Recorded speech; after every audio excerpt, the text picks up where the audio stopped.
Kaya tau programa hoko ko ia I he te tau hoko atu ki ai ko konga ia hono tolu e programa ki hono kumia ai totonu ai tangata pe mo fefine tonga e late Samuel Akilisi Pohiva pe mo LOEA NALESONI TUPOU.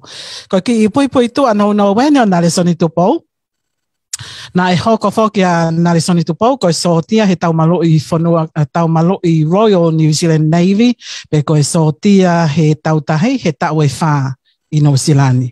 Nani toi ngawe foki he pange Bank of New Zealand he tau enima ko e tokata ko e ngawe ta faki ko e foreign exchange dealer I Aukalanini pia mo welinga tonu foki.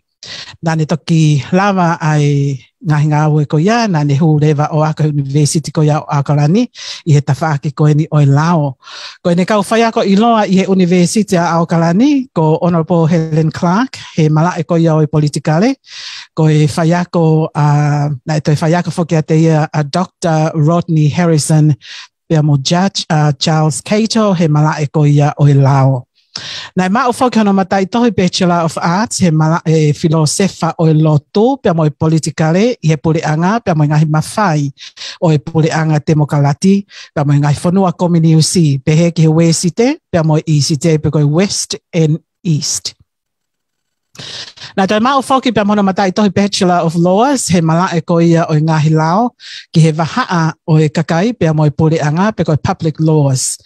Ko e tau ake ne tolonga fulu manima ai ngawe whakalao LOEA NALESONI TUPOU o ta tau pe I Tonga pe monu usilani foki. Ko e kawenga po Talanoa o e fiafini ko e ngahi ngau e nai whakahoko e LOEA NALESONI TUPOU pe he foki ki a late Akilisi Pohiva ke e kei ai totonu ai tangata pe mo e fefine Tonga I he FAKAMAAU'ANGA pe mo e whalealia o Tonga. Pe a mei he konga ki mui ko e tau tahiwa valo fito katoa o e tahiwa valo pe mo katoa e tahiwa valo hiva mo katoa e tahiwa hiva noa pe kaua to foki ki ai mo taha hiva no pe mo tahiwa hiva fito na hiki fo ai ai loiani o no foi Tonga ke ngawe kakato ma late Akilisi Pohiva na ni ngawe I kai eke ha totongi kai totongi aki foki ai ngahi mea whakalao ai ulungia ko ia ai whaahi koe na nauhanga na nauhopoi pe hanga lewa e whaahi ulungia o totongi ngai whakamole ko ia ki he hopo, ko ngai whakamole ko ia ki ngai wholau, ki Hawaii, Kanata, Hong Kong, Australia, makatuunga I he tawhaaki ko ni o e whekumi, ki he eke totonu, ai tangata pa mo whewhine tonga, nai fua pe ia e LOEA ko ni. NALESONI TUPOU, malo e tau mai whewhine. Malo tau lawa, se rira pa kukore ke ufanga ngai tala whakatapu toa pe, o si au whaki wharen tangata ki tau whai ki tō mamā. Kau whenga ki hatu hatu koni ki he u kawenga mawinga ko ia mo foto mai e polo kalama ko ia o e fiapini.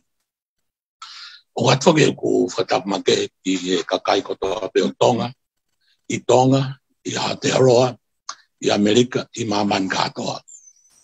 Ko mea ruaki ki tau pe mai noa ki ai. Ko ngawe ko ia ai LOEA, ko whonga lao.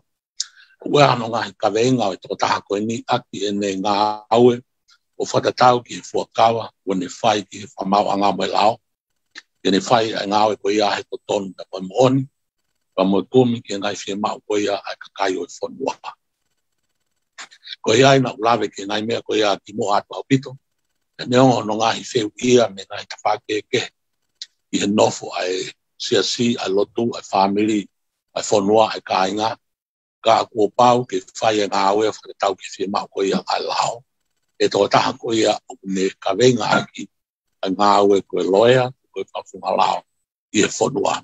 Ko ta tau ke I Tonga, Amerika, koe New Zealand, me whanua katoa koe wesite. I e whiawhini o kou whaamu ke lawe ki he taha o ngahi hopo mahuinga. Mantui o tau ia mea koe ni koe hopo. Ka koe nou koe kumi ki he totonu. Ka pate tau to e whailea koe hopo o tuku ke tawhaki, ka taui koe komi ki he totonu, koe tuku aki whai ki ta ki ai. Koe se tesia koe e kuhanga veteki koe hae ukinga mea koe hopo. Koe komi me whatontonu ke komi ki a totonu wa mooni, ai toko taha koe me whenga ki ai. Pea koe taha o ngahi hopo mahu inga au pito I Tonga. I hopo na whai tahiwa hiwa no.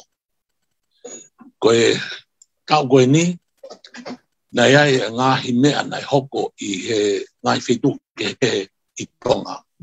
Na kauai ai ngāhi mea o te lawe, pia moe anga koe a nofo ai kakai, ka tau te whito ke wā koe a oe whonua, moe PULE'ANGA pia moe kakai. E au whā koe a September tahiwa hiwa no, na pulusi ai I newspaper koe a taimi o tonga, ai ngahi whamatala o whelawe I pia moe toka taha maalonga I PULE'ANGA, pe he tokua na e hanga toka taha koe ni o mau I ai lao koe a oe whalealea, aki haane wholau ki tua PULE'ANGA kai ke mau hapuaki me sea, me moe whalealea ke wholau o mamau me ngāwe e whalealea, na koe pulusi koe ana e whae a whā o September, tahiwa hiwa no, ai koe tau pehe, koe tau wanoa wataha aini koe ahao no September, koe tau ia e wanima nai me taimi moe mahina, na pulusi ai a newspaper koe ni. I he aho tahataha koe September tahiwa hiwa no, na maua he kau tangata e toltolu ai tohi taki, mea ui koe tohi taki, ke na woange ki he whalealea, uhi ke whamau I ki nau tolu, nau mau I a lao koe I a koe whanua, me lao whalealea. Koe aho tahataha I o September tahiwa hiwa no.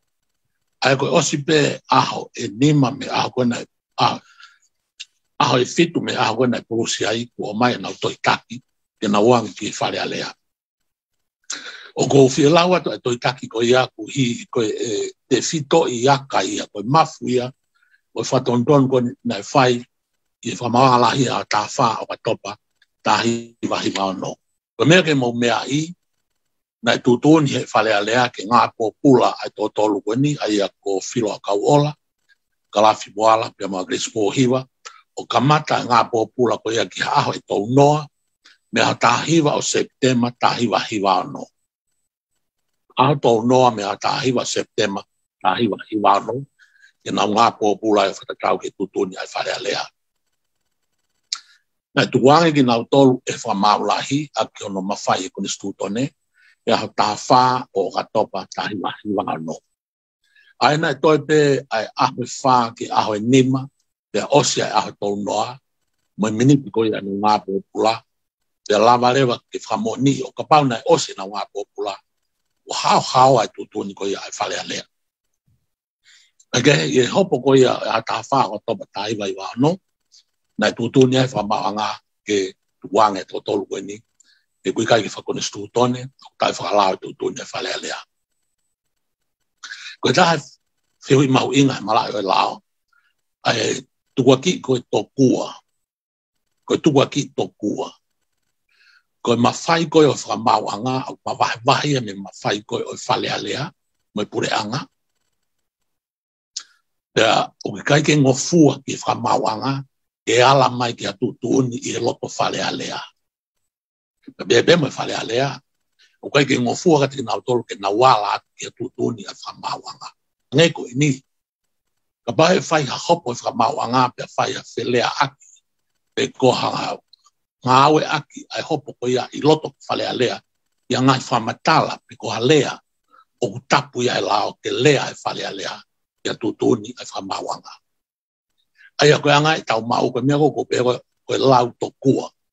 Ko he ku hanga hei hopo ko ni o whapo ni mai o ku malawa ke hu mai ai whamauanga I he ha I he uhinga whakoni stutone I he totonu ko ia ai tonga I he lao koe koni stutone mo la ko ia tonga o ho mai ki atu toni ai whalealea ka ko ma ko ki ai ko ne toki hoko ni I tonga ke lava ai lao mo whamauanga o ho mai o to'o hangahi a lea mo hangahi tuni ai whalealea me loto whalealea o ave ai tuni ko ia ke loto whamauanga o veteki pe osgo no veteki pe mai whamauanga whalealea me tai whakalao o motutuni.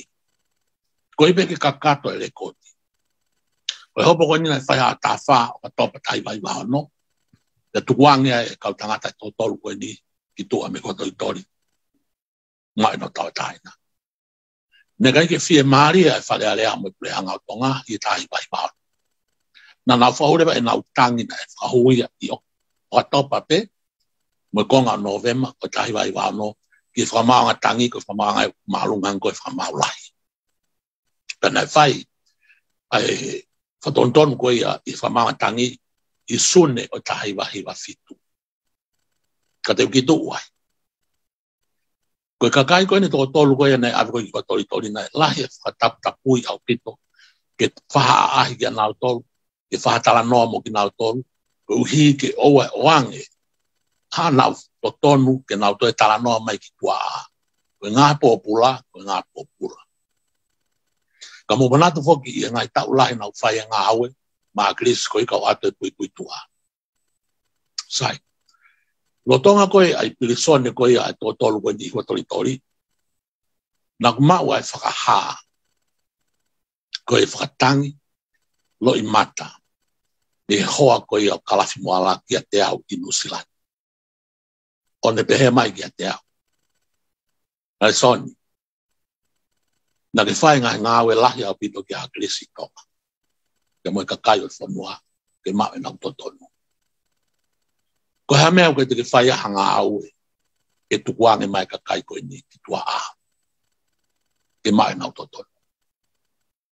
Ko toki whetaulaki a pia moe kore, moe whakatangi, ke mahino ki a te au, ango Talanoa he ulaki, ka mata polo kalama. Koe whatongia o LOEA, ke ne whai hanga au e ki hataha, o ku neongo I lavea he lao, o kumi e ne totonu. E osibeu Talanoa me tō tākuia. E awe hono hoko. Na walo whai ngā au he taha ngai FAKAMAAU'ANGA I loko kalani akuia.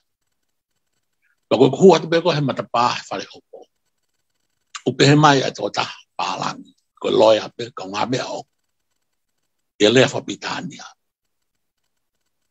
What are you doing about those 3 boys in Tonga? Lea whatonga, ko pe mai LOEA ki te. Ko hea hau mea u whai ki tō tolu koe nu whahu I tonga ngā Popula. Nā kutuu, au ta whoki o lea ki tō tākoeni. I he oka topa o tā hiwa ki wahono. Ko rea anki ai, tā daiki. O ke osi lo ipe. Nā e tūri au he PULE'ANGA tonga he ahongo fulo whee pueri tā hiwa I wataha. Te au kai toi ngō fua ke u tuu ki tonga. Kau ka tū ki tonga e whahu bea e malai mapuka. Koe tū tūnia a PULE'ANGA ki a te au. Whepueri tahi wahi wataha. Ko Talanoa ni me tangata koe ni. I oka topa o tahi wahi wahono. Ta bea marewa e tangata LOEA koe ni a te au. Koe harewa mea e whai. Ko bea. Koe ke u lava whai ha mea. Ko bea tu ki ai. Tika lava whai ha mea. Tika lava aru ki tonga. Bea mai e tangata PALANGI. Iyo, eu lava alu ki tonga. Ko bea tu lewa ki ai. Alu whai ho ngā awe ke osi o hopo e ahon. Osi ko ia baka alangi ki hopo ofisi. E ono te utari mai ke te Talanoa. Ko e puipu e tua e tangata koe ni. Ko e tangata ko Barry Wilson. Ko e tangata PALANGI beia. Ko e tangata na i kau he kulupu I o kalanini. Na iui ko e civil liberties. Pe koe kakai LOEA me kakai una wongoi ai ngai totonu whakasivile ai kakai ke nau kumi ki ai. Uruaki ua, koe tangata nia na e whai o ngong. I ngai newspaper lalahi o nusila ki mua pia LOEA. Na ngau e leti o. Pe kai ngatai, o ku neongo e mea koko lawe ai. Hao lewa tangata koe ni e fiafi koe au ma Talanoa ofisi. O e ke angi ki ai. Tika lava alu ki tonga, tamai I o te ulava. Ko bea, no e Talanoa. Tako koe uton ke alu. Ka I o mai. Ko mea lewa nai hoko na maa. Whenga lewa minute pe ko ia. Teke hau e wa whaa lea mai koe ne tō taha koe ni ka te au I Nusilani. Ko tō taha koe ne lea mai ka te au. Ko e hoa I o Kalafi Moala. Ne lea mai. NALESONI. Ko hameu ke lava ai o tōni e kakai ke mau e nau totonu. Kati ke sio mai ke te au ko koa I Pilisone wa toritori. Kati ke lava e ko whai hanga au Hame o te lava pai hanga. Te osko ia, o hangarewa teu i pa mai tangata koni ko Barry Wilson, ko teu ko uhinga ko ha. Ko mahanga lau ai koni stu toni o Tonga, lau mo u lao Tonga, lau mo u lao Pitania, i he upo mahalo i tolu pe wha. Ko taim po uri na mga awe. Ko me mea taha. O maosi lo i foki, ka iaha taha walo sio ke to tolu ko niwa toi tori, o pereperenges. E osko hapea mau e mateu. Nea me kau palo fesa e lao na to koni mai kati mau. O nau tuhu i mai ngahi vesi, o tohi koni stu toni e paonga. Tuhu i mai ngahi palakalafi, paonga. Na wha ore vene kato. Maharewa tā ai tikite koe whakailo. Ia whainga tikite hui koe kore e malae koe habeas corpus. Koe whewi lewa hono kose pita. Te lama whewhe ke aule toko taha koe ni ki Tonga, ko hiu pelepelengese e whanua. Koe ne hifat pei malae wapuna o ilo ia koe aluange ki whaia ngāu ke totolu koe ni. Nei kai ke maloto ki ai. Ke ilo ia i Tonga. Kena mapalani lelei e ngāu e whapuripuri koe ni. Kena ku telefoni rewa ki e toko taha o kau ngā mea pe o. O talangi ki ai. E tawat e toko taha koe ni he tua pō anai. Ha o tari e toko taha koe ni. Pake alo kumi ha feitu ke mohe ai. Kone ako a bongpongi, o te tokanga koe ki ai. Une ilo be feitu e alo whai. E teu ke kumi waka tokua, ke wholawai ki wawa o whai ni tau mata. KOE'UHI ke oua iloi, ui ai LOEA, o aluat me muri ke whai e ngāwe. Nā whai pe taofi e LOEA koe ni pe whakahu te kau polisi i Tonga. Pongi pe, ku alwe tangata koe ni ke FAKAMAAU'ANGA lahi, o tuhe kānita, o whakahu e ne tohi kore ke mahane lai sen LOEA. O smawe u tohi koe ia, na wanga a whai kā tohi koe ia. Tua so ia, whakahu e u tohi, haurewa totongi e ne u totongi koe ia ki susai Tonga, o kau LOEA, o si whokia totongi FAKAMAAU'ANGA, o alge taha pongpongi, o mau ni lai seni. Pe hau be koe ia, o kumia mea lere, ko talangi ki ai, o te ke whakamaheni ki hataha, o te ke alunoa ia, e koe ke uloto ke ilo he PULE'ANGA, e TAUTAUTEFITO ki kau polisi, ai tau mua au ke alumo e kapeita. Te heka lewa tangata koe ni he mea lere, ngala tauwha, o au lewa he maki na puange, i office koe ia i longo, o i Minister Polisi. Koe Minister Polisi na e loya fukia i New Zealand, Clive Edwards, na mahin lelei mo tangata. Na au lewa tangata koe ni Barry Wilson, o huat ki a polisi, o kore anke tahi neu ni firma ke sio koe no kau ngā mea. Pe huat lewa ke loki ko Clive Edwards, koe Minister Polisi ia. Mandui koe Minister Pilisone. Koe firma o he miniti koe ni koe hai fonga e lava Barry Wilson, ke sio ki to tolu koe ni koe tori, mo nau whamoni e tohi koe o FAKA'ILO e PULE'ANGA. Pero donga peo e na Talanoa koe e office koe e Minister Polisi, o ko ufanga i whatapu ke Clive Edwards. Ka behanga rewa Barry Wilson.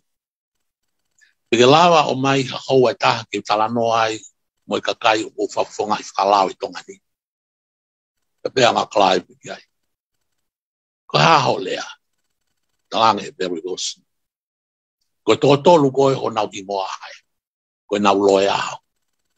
O ko fia mau ke usio ki anau tolu ki he miniti pe koe ni. Ko whainga kore ko ia, whau ke whai talango fua ki ai lao. Wharewa whetutaki a Clive Edwards ki watoritori o talange. Ia e PALANGI e lere atu ki Filo atu me tōtolu koe ni. Ka malatu hoki se titi. Nei kai ke ulawa whetutaki me tōtolu koe ni lo tonga koe nau i Pilisone.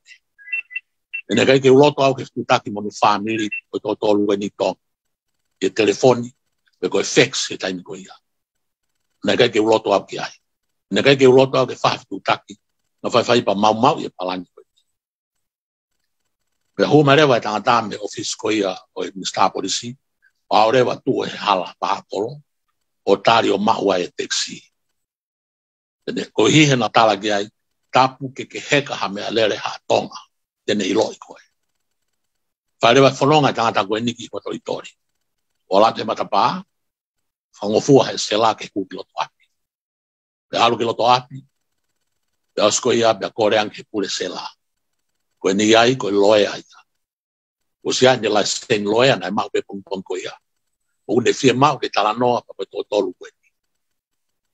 Aia ko Filo Akauola, Kalafi Moala, mo Akilisi. Manat fok se tita koe ulaki alwani ai PALANGI ki Tonga. Teke sio ia i Tonga, teke mahenia mo ataha i Tonga. Teke mahenia mo Akilisi Pohiva. Teke mahenia mo Filo Akauola. Teke mahenia mo Kalafi Moala. Teke ike nau whiilo ngakota. Ka te watu ki Talanoa Maria koe ni. Koe taimi koe nau Talanoa tutaki ai pia mo Akilisi Pohiva e ngai tau koe ki mua. Na ebe e mangai fonga ngāue. Koe ngai fonga ngāue koe ia, ko Akilisi pe ne iloi, ko pe ko iloi. Hange koe ni. Ka pau te tutaki telefoni atu ya Akilisi koe atu no whanga. Mandu koe taimi koe ia na ki hamea ia koe le telefoni toto. Koe telefoni pe ki ngai, telefoni hanga ton ki atu no whanga. Ka pau lo tonga e Talanoa, hua taha ki api ko Akilisi Pohiva. Koe lea lewa Akilisi Pohiva ki te au. NALESONI, o ku uha nuku alofa. Koe whakailonga ia, ke tuku e Talanoa. E wiai a erbeniti, o kai TOTONU ke whanong ke Talanoa. Peka bate matoi Talanoa mo Akilisi ha whetu, Talanoa ka whahinga mea, me nusilani ki Tonga. Koe ne ilo i be wia hataha whanong mai ke Talanoa. Ne be NALESONI uha nuku alofa. Koe ni wai ki tō mai e ki uha. E tuku rewa Talanoa. Pana kumantu rewa e fo i ki ko ia. O talanga rewa ka Barry Wilson. Ko alu koe i hua tori. Ko pau ke talango fua ai pure Pilisone ki a te koe. Ko hi ko pau ke sio ke tōtolu. Pena e behe to kua nei alato e se la mantu i nau i loki kehe kai waafi ai tōtolu. Tau nau whanonga mai pe rea i toko taha koe loki koe. Mo loki koe. Ko behe to kua Talanoa ne ate se la hou'eiki kona ko. Katoa nau hingoa. Neke ke awa mai a matapāia e loki ko Filo Akauola. Neke ke awa mai matapāia ko o Kalafi Moala. Ko matapāpeo Akilisi na e awa mai. Ka kai lato Akilisi ke o ngoua. Kautama. O mai ke tau o ke ahi ko ni whai mai koe. Ke toki whaawa mai rewa matapāia mo tangata. E sela. Pa naulue mai rewa ki e whare ko ne whai whiloa. Nau me peko tautu. Koe ulaki lea pe ia ai PALANGI ko ni ko Barry Wilson. I Akilisi. It's raining in Nupalofa. Wow. Oku uha a Nupalofa. Ko ike mahino ka Akilisi. Ko sinoe o PALANGI. Ka koawi o kuwaruati ai. Maria. Ko ia ko ia tahae tin ko ilo i mamani. Ai whaahinga Talanoa whakapulipuli o kou whai mo Akilisi Pohiva. Ko ne tamai e Barry Wilson. Ma ne peha pega Akilisi. It's raining in Nupalofa. Ko Akilisi ke olunga. Hao uma. Na lulu me PALANGI. Kai ke whaha Talanoa, ko i whoki uro tonga tau te kau sela, o whanonge nau Talanoa. Ma tau lai beto hake e Barry Wilson ai utohi FAKA'ILO koe PULE'ANGA. Koe tohi a koe ke awe ke FAKAMAAU'ANGA, e mea gui he lea whapitania, koe statement of claim. Ma pe atlewa Barry Wilson ka Akilisi, whamoni me ngoua koe. Osko ea batu atle mo tohi fua kama. Mo whamoni ka atoa he tohi koe. Ona whamoni le mari. Nega ke lea Akilisi o tala ke o tangata koe ai uhinga uha anu alofa. E ospe ko ia, e whao e kato koa Barry Wilson. Pe hau whakawawe pehe aho pe ko ia. Ko uhinga se tita ka mapalani. Mantui koe hopo pe koe la, o ti koe tuapo ni tawa titonga. Ne hopo peko e la ko nea koe ki hoa tā e la os I loto ai toi FAKA'ILO PULE'ANGA I FAKAMAAU'ANGA. Maria. E tatawa I pepe puke a Barry Wilson e kau polisi ia whainga uhinga whakalao ka kui loto ai ti te hopo. Ko FAKA'ILO PULE'ANGA o whatatau ki e lao e kupu e kuni stutone o kuia e kupu ai o kui ko habeas corpus. Habeas corpus. Manduina Talanoa koe malai o lao le lei mana koa taha ai public law. Koe habeas corpus. Koe lao e o kue koni stutone. O ngofua ke ngau ke tonga habeas corpus. Koe haa habeas corpus. Koe lea whakalatina ia a habeas corpus. Koe whakatonga ofi taha. Whenga koe ki whakatonga i fwoi lea whakalatina koe. Ke wha tauata ina iau. Ke whaka tauata ina iau. Koe kamata anga to ka tirine o lao ko ia. I he taimi koe empola ko loma. Matui ko empola o loma. I he ngā historia koe pule'anga kakato ia. Koe nau ngā lahi ai pule'anga kakato koe. Koe nau o mau mai ngai whanua. Tau e ngai whanua. Koe whakalelei o ngai mea koe whanua me pule'anga. Koe tau o whai. Koe habeas corpus, koe taha ia lao me loma. O kuia koe Roman law. Koe lao ia o loma. I toi lao a loma. Koe hānu inga. Koe uhinga habeas corpus. Koe taimi koe utawa sotia loma. Tau e moa sotia whai e taha. Pera bau ku vai vai a sotia koe taha. Koe taimi koe utoa i koe sotia loma ai tao. Ke whakaosi na whianghangai. Ke tamate e toko taha kuia. O ku kaila wene totonu e toko taha kuia. Lawe lapea. Habeas corpus. Ia lea whakatonga. E whakatau hata ina ia. Koe taimi koe kaila e toko taha. Sotia kuia. O ku ta ofi e tao. O kai toi ngofua he lao ko loma. Ke ofi e tao ke sino koe e toko taha kuia. O ku tuku e tao ki lalo. Ne puke toko taha ko ia o mai o North Popula o awi ki FAKAMAAU'ANGA ki kumi ne totonu. Koe tokateri nei a koe ne whai koe whenga ki ai. E ui aki Akilisi Pohiva, Filo Akauola, Kalafi Moala, e habeas corpus ki FAKAMAAU'ANGA. Mea whaku na lewa Barry Wilson o whahu ati i te hoko. Ka ki mua koe ai se na e tuo tolu ai alo e kau LOEA o whenga i a Filo Akauola mo Kalafi Moala ke tukuanga me hua tori tori. Na os whai hopo e tolu e ua e ngotanga tako ia. Hopo e ua. Tori whika tolu aki ai hopo koe nei whai Barry Wilson. Ko Akilisi, na os ia e LOEA nei alu o kore ke FAKAMAAU'ANGA ke tukuanga mai. E ne ke tari. Ai hei kusio whakaloia tuka ak menusila ni kua osi kotoa e si whenga a kau LOEA o tonga, e kumi e totonu, a toko tolu koe ni. Mo ala tuka Barry Wilson, ai a koe ni ala tuka Barry Wilson i FAKAMAAU'ANGA, koe tu oua akia, ai hopo mo whenga a Akilisi ke tukuange ni ngā Popula. Koe ngo tangata koe ne o sea na hopo e ua ki mua koe na tolu en, ai hopo koe ni nai whai. Ia tutu ni lewa he FAKAMAAU'ANGA, koe ni ku whahu mai a tite koe ni, ke whai ai hopo koe ni a tā wha o topa. Mandoi e awe taimi mai miniti se tika. Koe. Ko hi he ose a tau noa koe na koe tori i hao tā hiwa koe o ka topa. Ai koe toi pe ahoe nima, te ono, te ose a tau noa. Ka nau fie mau ia e au, tu kehe whenga koe ke mau e totonu koe a kau tangata koe. Ka nau fie mau ke mālohi e kakai, e kuanga e totonu koe ni, o whakafofonga i a tau ataina koe a tonga. Neongo koe sino e tolu nei ape. Ka koe tonga. Nei toa e ne totonu. Koe usio ia aku. Pea whai ngā ue pa whai te wape. Pea hua tu koe ni a toa taha koe ni pe kutun lewa i whamaunga lahi. I whai hopo e a tā wha o topa. Sai. Koe taha e mea na usio ki ai. E lawa ke veteki ai. Ai hopo koe ni ke mau e tau ataina. Koe tutuuni o kui lewa pitania koe summons pe koe tiki te hopo. Koe tiki te hopo koe ia na e tahe whare a lea a tiki te hopo e tō tolu koe ni pea tuwha ki anau tolu pea talate aha mo taimi ke na HOU'EIKI FAKAMAAU'ANGA ki whare a lea ke whai e hopo. Koe whiu e taha. Na whai a hopo e kai.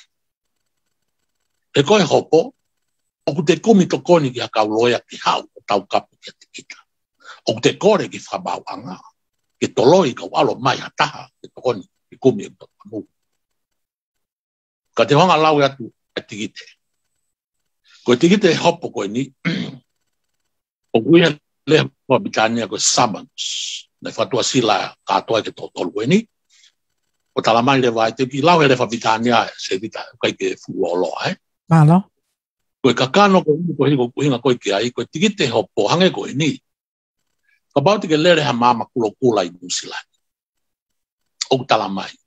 E se tita, o ke mau i lao patatau ki e kupulao o tau mea ma ingoa e lao.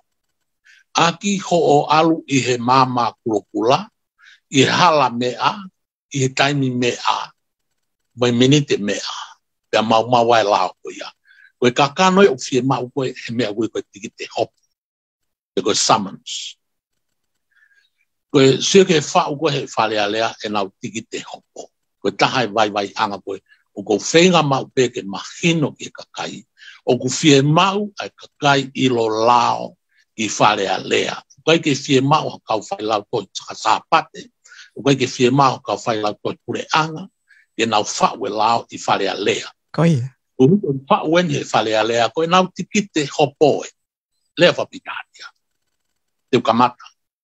There is a complaint to the Legislative Assembly of Tonga regarding the newspaper Taimi o Tonga, whereby you are the assistant editor, and advertising manager, Filo Akauola, published on volume 8, number 36, on Wednesday, 4th of September, 1996.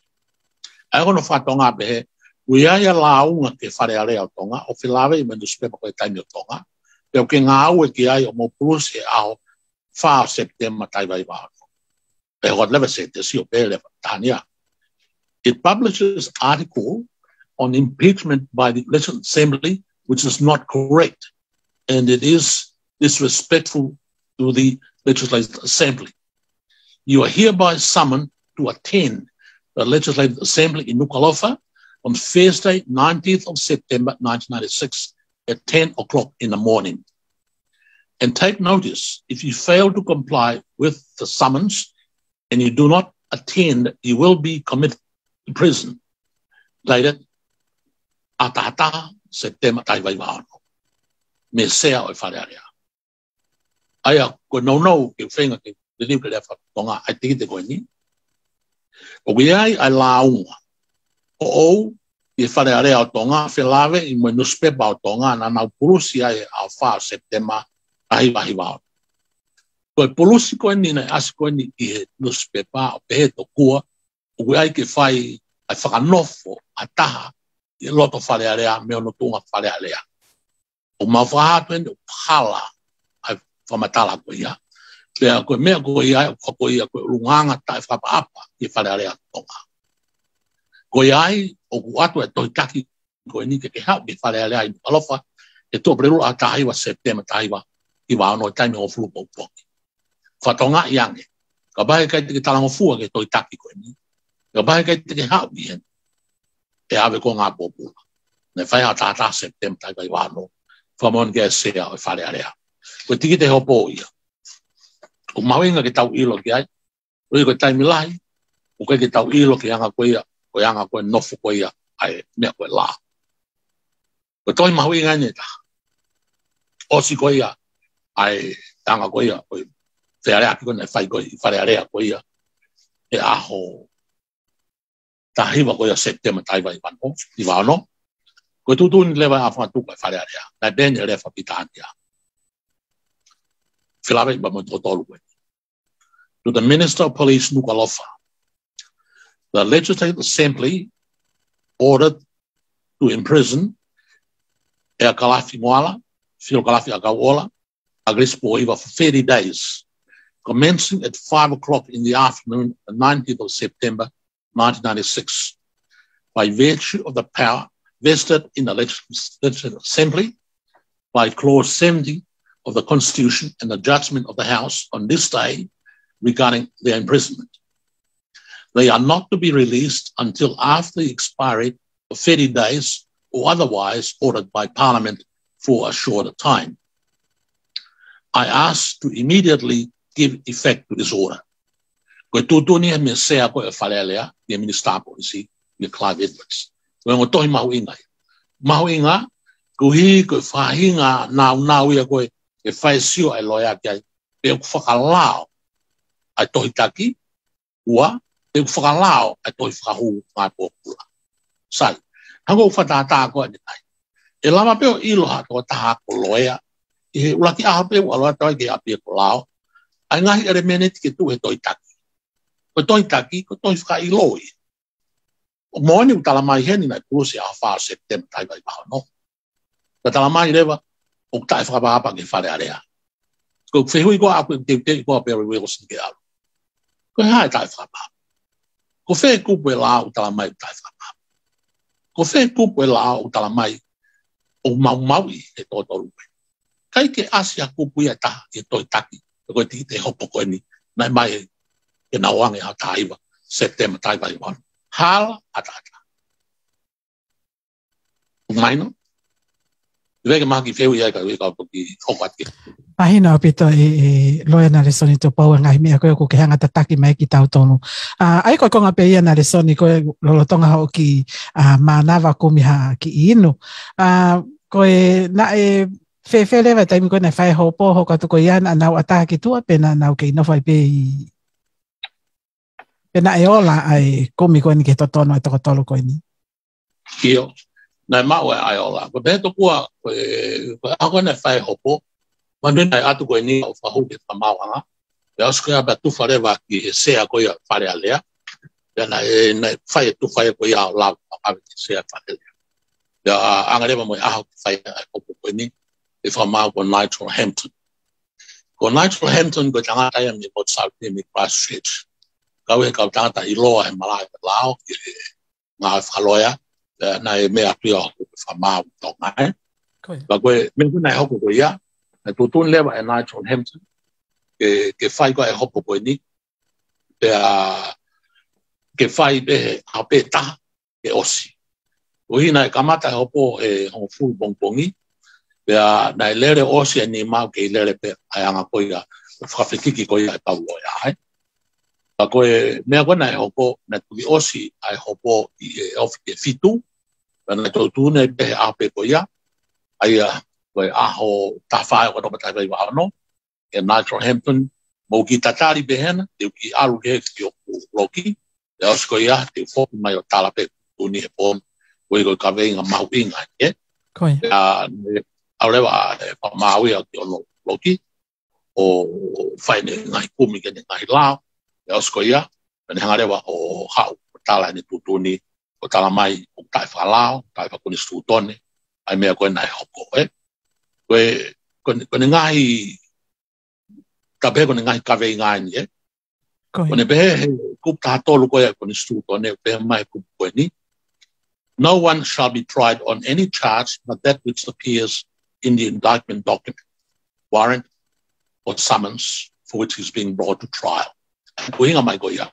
Hei kai ke whai hopo whakailo o hataha. Ia whai ngā mea o kai ke asi mai he te gite hopo. Seke no o kupta hatole kone stūpane. O kupta hawha pe mai. Hei kai ke o mai hataha ke hao whamooni i e whare hopo. Ka pai e morea ne totonu. Tuku kehe ka pau o tutuni e lao. Sango kone tutuni ia. Aia, koe ngai kupu mahu inga ia koe kone stūtone pe moe lao. Koe tala mai e whakaikiki, koe mau lao nai whai. Koe whitikite hopone, ke tala mai pe ko whe lao mau. Koe tala mai pe nganga i kai ke whakapaapa i e whare area.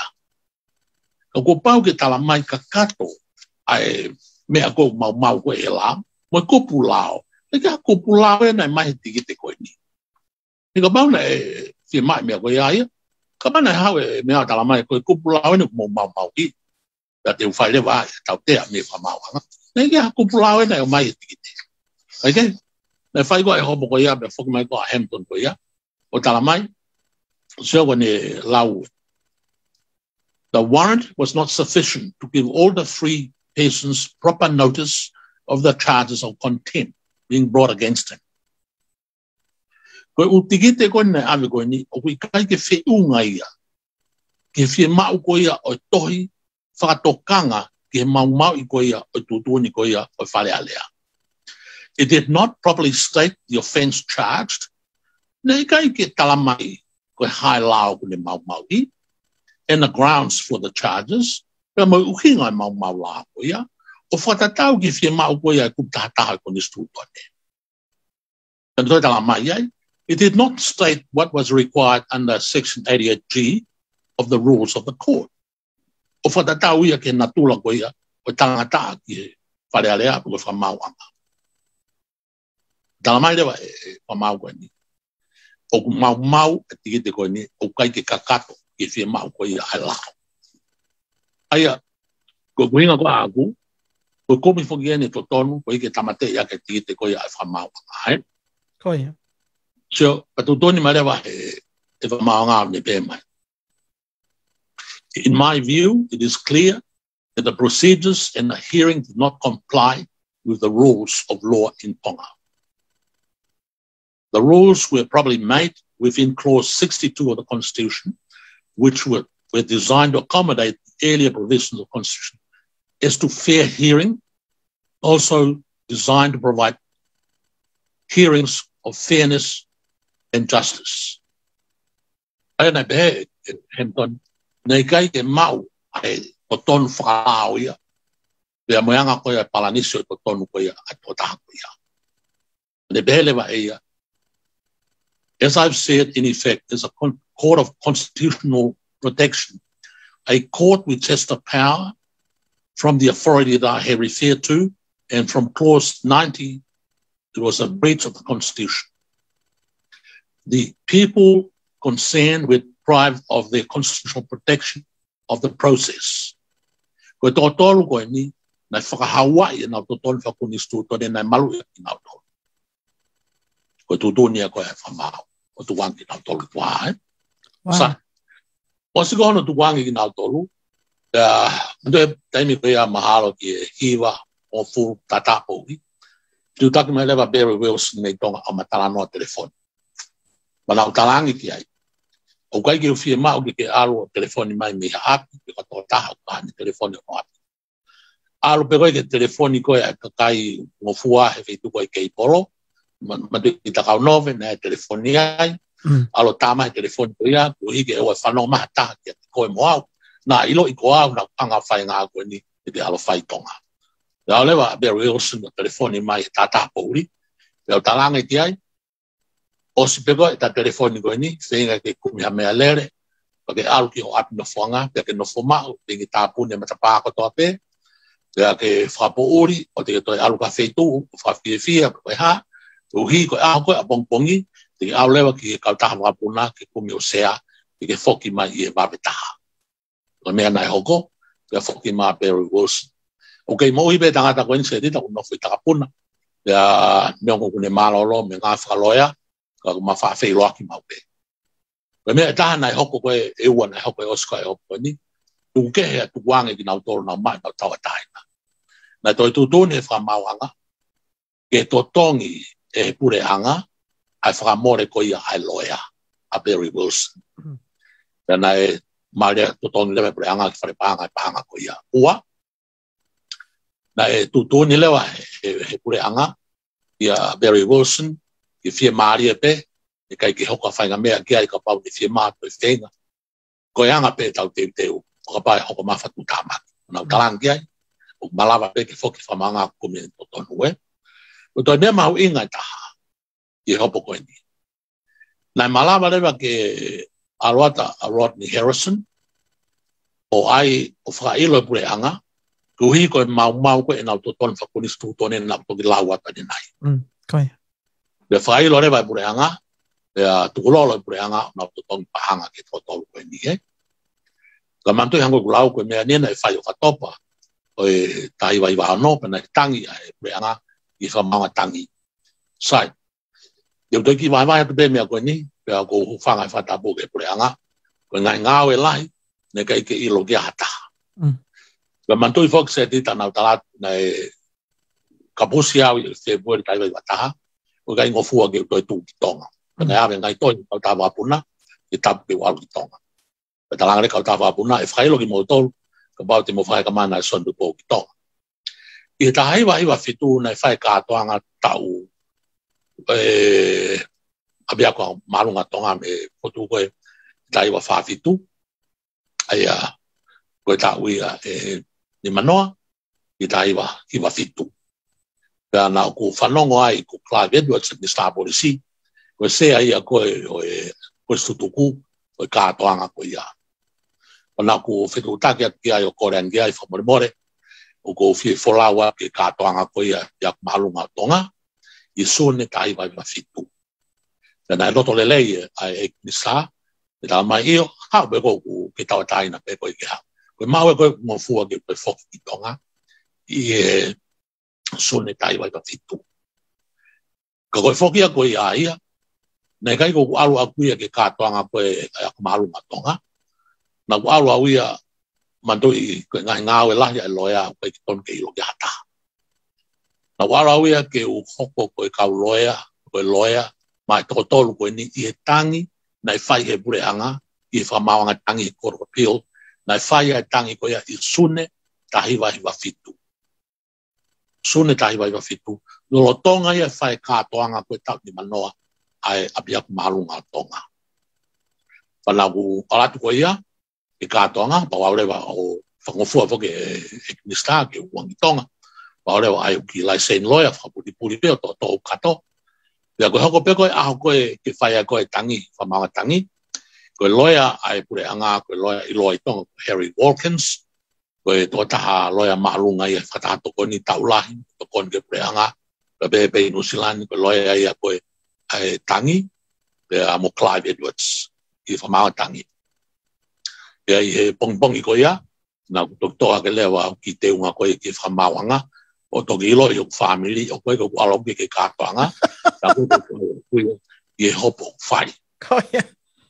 pa ko renga na to mo pa ki atua ki ka toanga ku ke au to go sine folo fu ya kau te ki to ko pu ke au na u go ki wa ko fa ore wa ku to ko ki FAKAMAAU'ANGA tangi pe au ki ku pa puli mai be me ai o mai ki FAKAMAAU'ANGA o fai te wa yo ku ki loto pe mau fai le wa tangi i sune kai wa fitu ko tangi ai pule'anga na pena e hala ki tutuni ko ia ai FAKAMAAU ko Nigel Hampton i FAKAMAAU'AHI ka toi foki a tolu ke osi e na wa Popula mo so nga ki ka toi foki na tolu ke be to ko na ma fekiki ai na talan ko ai fa ta man to o toi ai nima na foki to tori o osi ai na ko re be ki na tolu ko ni yo te na wangi fare hopo kuhi yo te na usio ki he mama e hoko ka na tolu o ka pau e puki na tolu o foki ko tori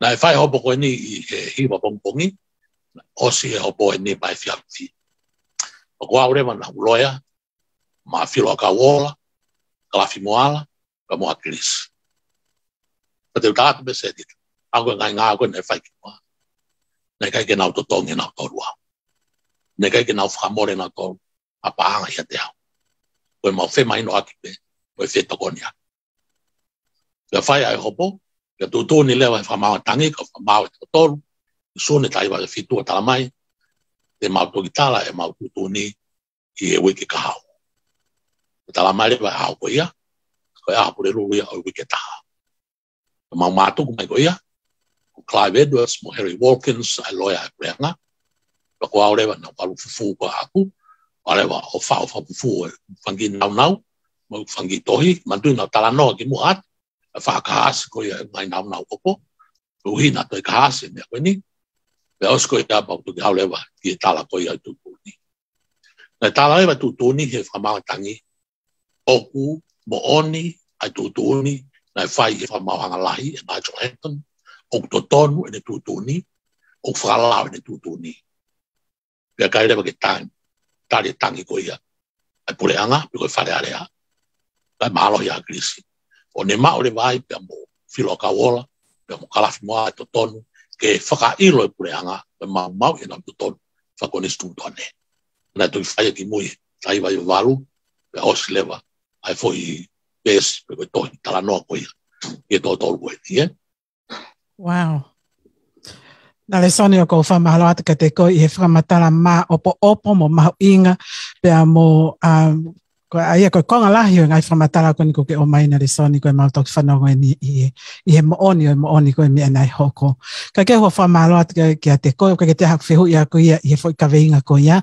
Ka o kia ngai kaweinga NALESONI o ku mau whaampeke ke kau mai ko tui pia o ia fo lahi ngai u kaweinga koe ni, ka ke FILI mai pe. Koe kaweinga koe pāka ki Popula i ngahi ripoti pe koe ngahi whekumi koe ia ai whakakomisiona ki he ngai whakamore koe ia nei whakahoka ke ngāhi koe o pāka Popula. Koe isiu e taha koe more koe ia e paanga mohe ai whonua, koe isiu e taha koe totonu kau peki ia koe ni e whitungo wholo tupu i he ngoto ai waka asika, pia moe tonga seti. I te whake koe na hiwa noa miliona. Ke whai riha pe NALESONI ko whea ha isiu heni ke ara to mai ai ke tau Talanoa i he whiawhini.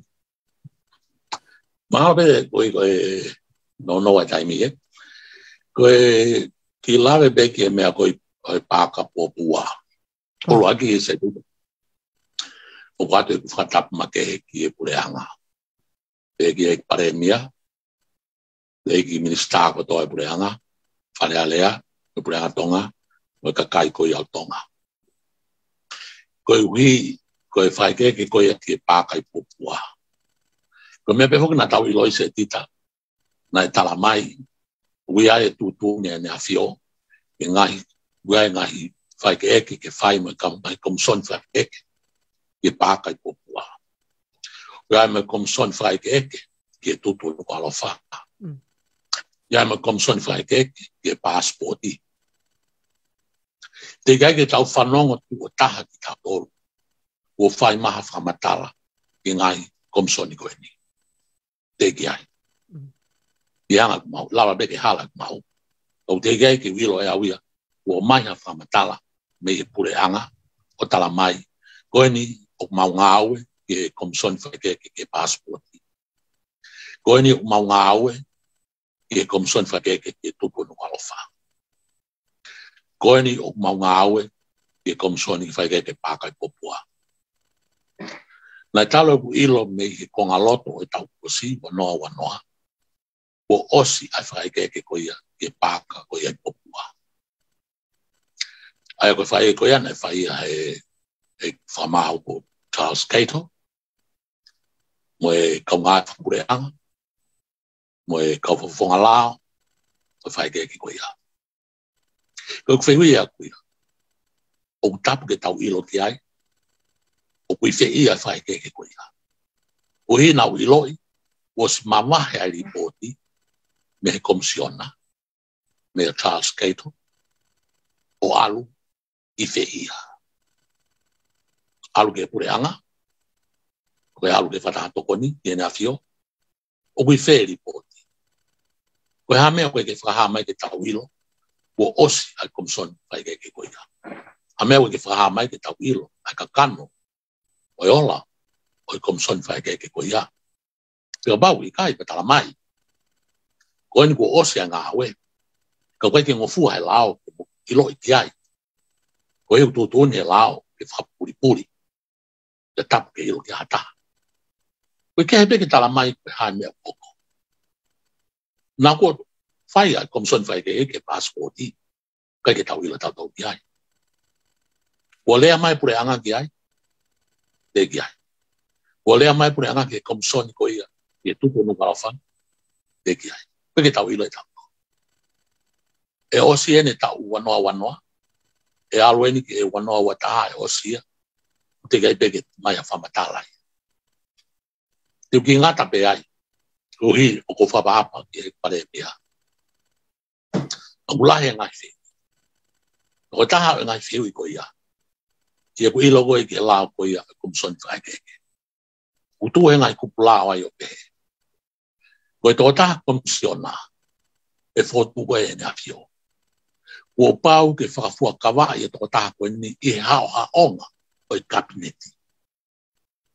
O ne fua kawai ai ke ne fai totonu whakatau ki ka veinga koia o tūtūni ke ne fai. I haonga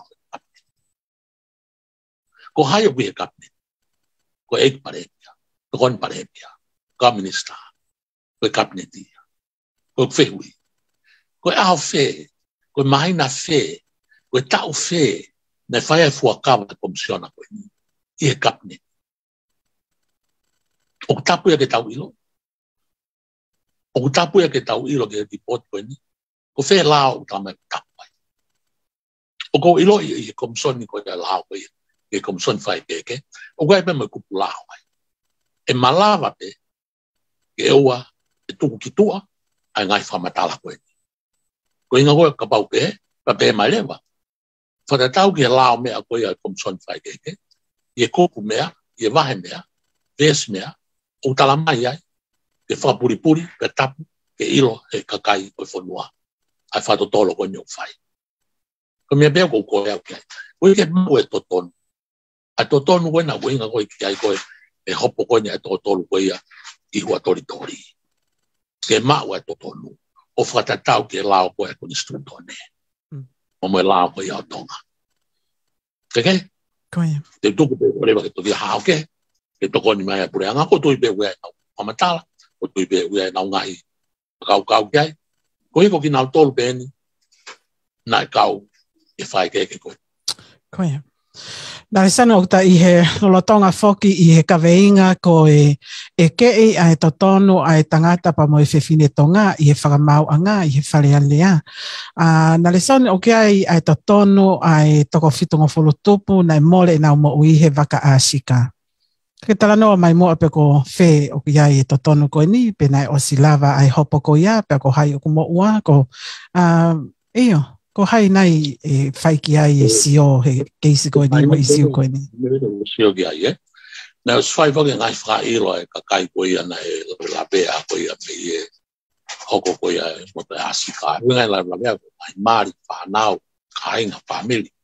Nā whakailo e PULE'ANGA ki e more koe ia o nau whamili, Ai koe hopo ia na e whai, au skoe apa whai totongi uhu i o kakai koe ia. Nā koe kuilo i ki aina e ngai tohi kare a pau mai. Koe ko whamoni koe ni tohi hui koe ni, ke toi eke a tonu i he more koe ia hau maari whanau i he asika. Ai e tohi are a pau i he whai, me i he whai tātalaki, ana koe whai whairu, pea mo whailoa he PULE'ANGA ai. Koe mea mahuinga ki tau ilo, mea hono ua. Koe whainga, ka pai toi kumi hatu e totonu ki aru ki whamāwanga, ka pai kumi hatu tonu. Koe whainga na tula e mea koe ni, koe whainga mea i e malaha koe o sibile, pea u whakatangata pe. U tau e hongo furu, me aho koe na hoko ai e mea koe ia. Koe ospe tau e hongo furu, kai to hongo fua, ke hao eke, hao totonu ke mea koe na hoko. Tuku kehe, ka pau i ai hao whamoni fo o au, na ke toki ilo i pe koe ki muini. Pea lava lewa ke tuku, ai whakatangata koe tau e hongo furu ke tawhaki, ke haure ko tala mai. Na utoke ilo i au ia i e wanoa ua taha.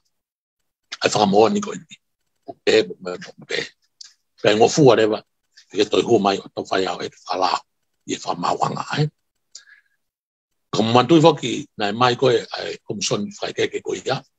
Nai mai a ripoti ke PULE'ANGA. Pea mo e kapeti ko whakato koe.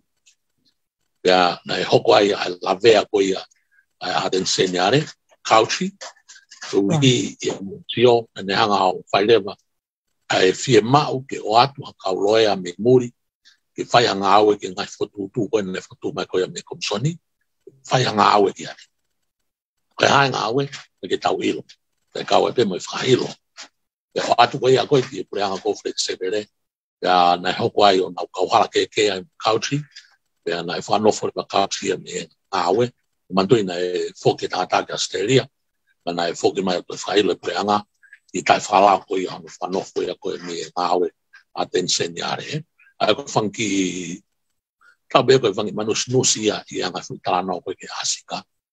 Ka koe ka veinga e koe koe ki ai, ka pare o whia mau hataha kene koe huke ai toi koe ia, e toi awa mai o ui i he whare hopo, upau kene o mai iha ngai whamui fo o whamai noi, na e kai ke hau e whamonia koe he ngai eke ki mo atu, na ngai opu ki mo atu. na toki mau ke pe ki mo ni mai ye waha ko ia ko tau e fu to ki osi Ko ia. malava le ia.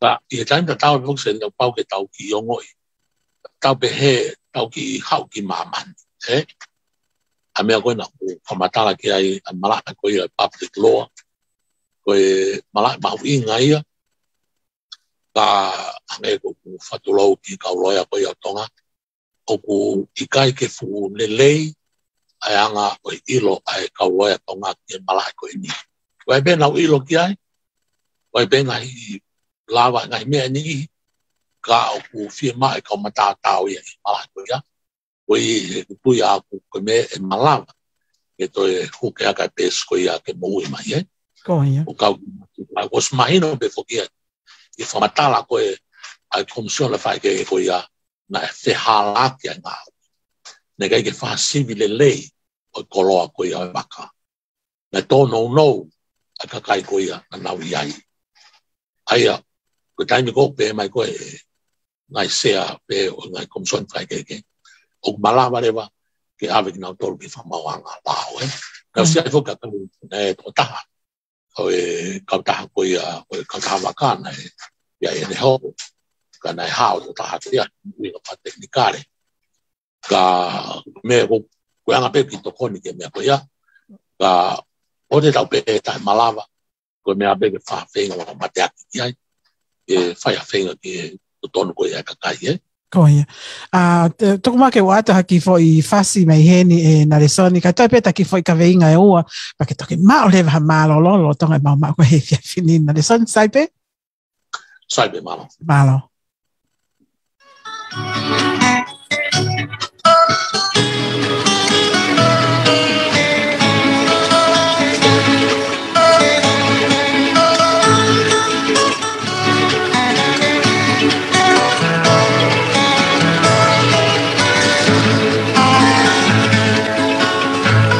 Puna ae manu fai kapaka E langi oi o whakau mana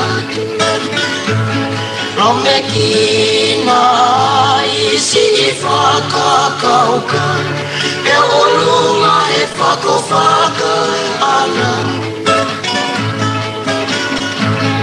Oi au me amama Ai hamu e ku o whamoe amanaki Kako hai tene lava o TUPU'ANGA Ai o whani kosi o tō lawaki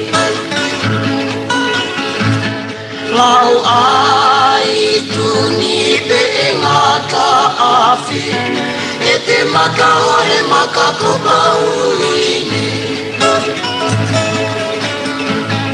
Lau afa I toka kosi o tō pale O te auhia momo ui hoko ake E te hina lolo ala pasika Tio mo e kumalaka ika Ke kahoa e hasola ki he apokalifa O whako e whahu isi e te kalehina Kau mai a ko a puritua Ke upuna he mama Sofia ho fotunga Ko te pio te he mai kopuna Ke hopo a te moe o whaki whai toka Kau mai a ko a puritua Ke upuna he mama Sofia ho fotunga Ko te pio te he mai kopuna Ke hopo a te moe o whaki whai toka Ke hopo a te moe o whaki whai toka Ko tata mina o se minte nema pe a me he valo I he whiawhine tui pena o le reia to ai programa koia ko NGAUE'AKI o whakaike ke koia loea NALESONI TUPOU ki he whiawhine. Ka o kotoe pe tau ka veinga e ua pe mo loea NALESONI TUPOU NALESONI o kai e whoikonga whoki e taha o ku lahi a ngahi Talanoa ki ai pe lahi mga hiri poti maharawena e maulao i ki mua kau ke he pea anga koia e whakamatala koe haho o mao ki he tawhaaki koe ne eke totono ai whonua I he paanga hiva no miliona koe ni na e ave pe a mei he pule'anga na e whakatonu lea whako e kai haasi koe ki lope tone whakatonu lea koe ia pe kai kana ave mei he pule'anga ki he kautaha koe ia taine princesi pule tonga sit Ke mua pau hopa tu ai se dita na ki konga para Kalafi na ki whamatala te nai pa na whenga pe ke tupu ki minit e whakau ki te waiwahi atu e koia ni hopo koe ni ato tolu koe ia hua tori o kui au koe hopo ato tori a Akilisi Pohiva Filo Akauola pe a mo Kalafi Moala mandri na whaka ni nai na tutu ni Hampton ke totongi e PULE'ANGA e whamore koe ia Barry Wilson koe lao koe ia ka paurewa o kongo I he whamau o ku hianga FALE'I taha o ku puu vai ai inga whakalao na whai ai whahu ko ia o totolu ko I mono tau tea.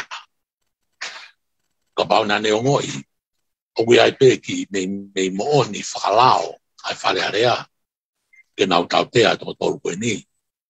Pane toi hanga toi fua tau. Mahalo bena ia e nau totolu de lei. Tane kai ke asimai. Ko inga I matai fika e tolu tene hanga whafuafua te tene tūtū ni nai ke totongi ai whamore ai whai ko I au malohi me whai ko I au fōi.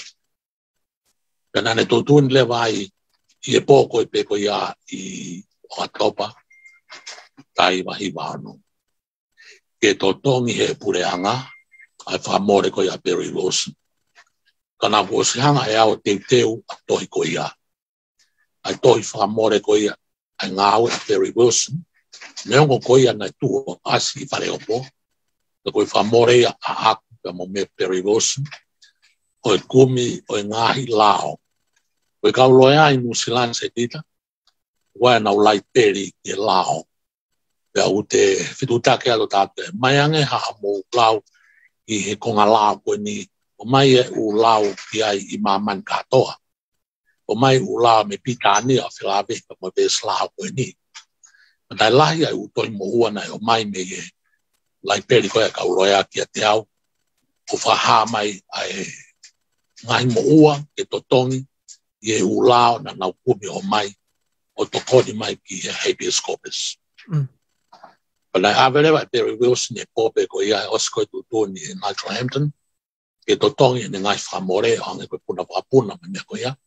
Mane o ange pehe miniti pe ko ia I whamau e osko e ni tutuni.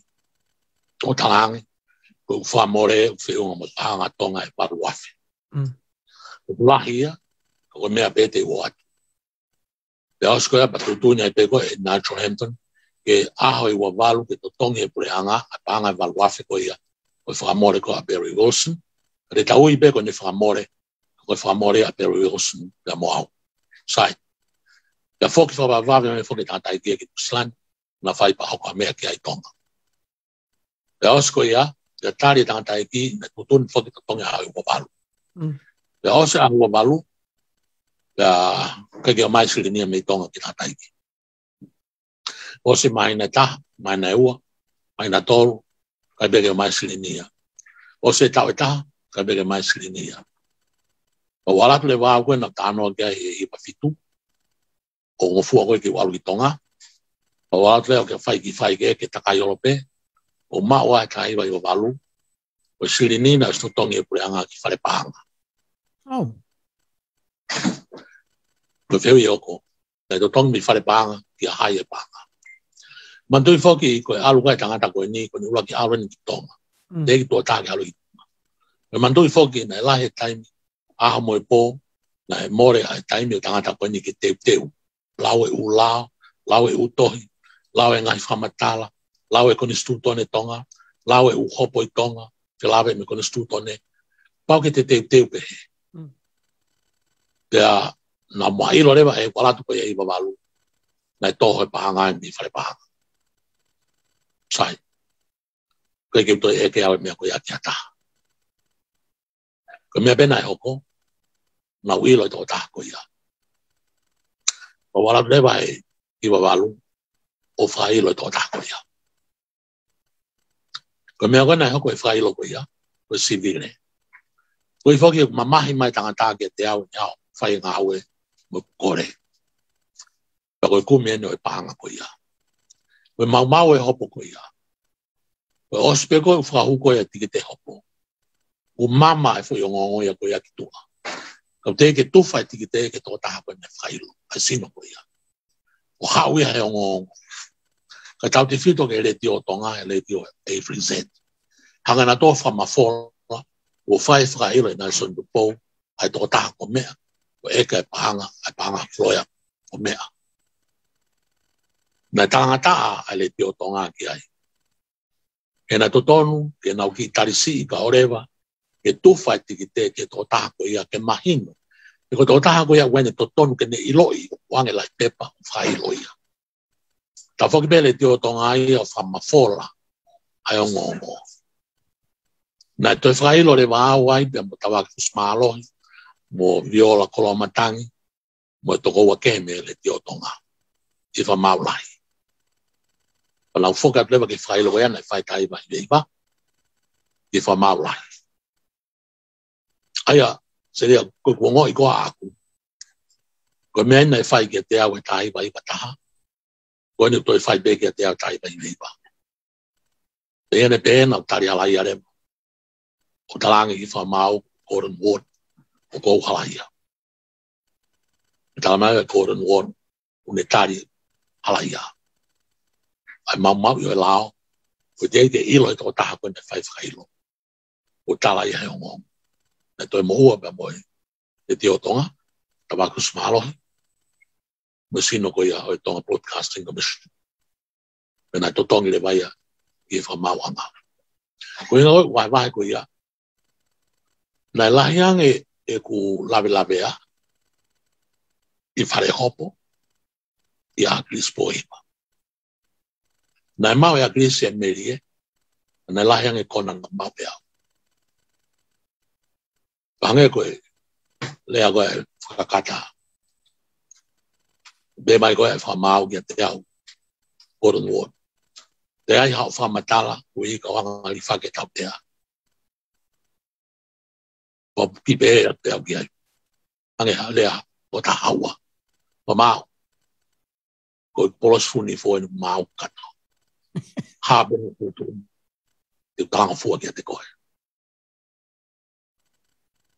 Tua garewa e tō taha, tātalagi ko amin kefu. O le whatau whorofora ke whamau, eksea. O ku I kai ke mauloto ke ngā Popula tō taha koe.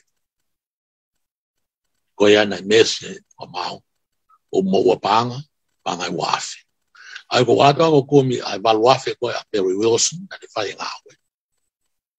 KAKAILO ai, te au toi moua panga I wafe. O behe o wā, pēa mo PULE'ANGA tonga, taru pe mehi, tahiwa, walfitu. O kai ke lele. O au mai peke haon. O kai ke lele. Ka, koe whatongi ai o elore. Koe whenga, ke mau e totonu, pēa koe moani. Mau koe ki konga mono pēa, ke konga koe tau whamatala ki mo atu, eh? Koia. Ka tau whuki ki o whengi. Te wata pēa ki tari mo no koe ni. Tau ki I mau Talanoa tumo ai e loea NALESONI tumo e kai peke lava ke tukuanga mai e toko taha koia na ane toho e se ni te pe ku ke pehe ke oua pe tukuanga mai e tawhaki a koia. Uka ke loto au ni ai. Ko mea pena ku kore mi e tōtoro koe ni.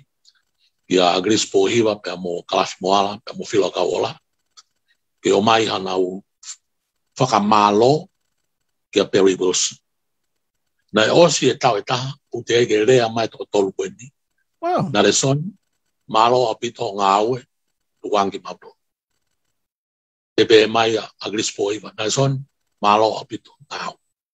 o se taweta, o whetutaki kia nau tō, o talangi. O moila e mea a kui ko e lea whamalo i kai. Lawa ke mo o mai ha mo toi whamalo kia Perry Wilson. Tuwange au i, o te mo whamalo me mo kia te au.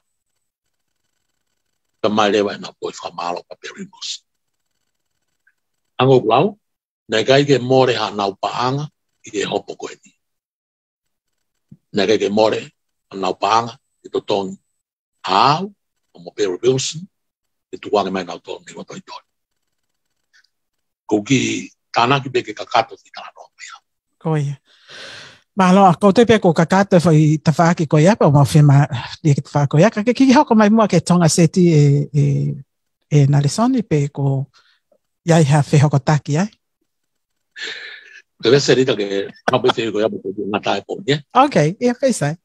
Ngi ngāo e te ke whai. Yep. Koe mea koe, mandui whako koe mea koe e tonga seti. Nau whahatu peki mo ai. O lahe ngai ngā aue o whawhiu ia. I e PULE'ANGA. Kau koe ke aha sino i LOEA lelei. I ne hanga o ave a ka venga koe ia. I e wheitu ko mea patondo. Pena ave lewa mea koe ni Harry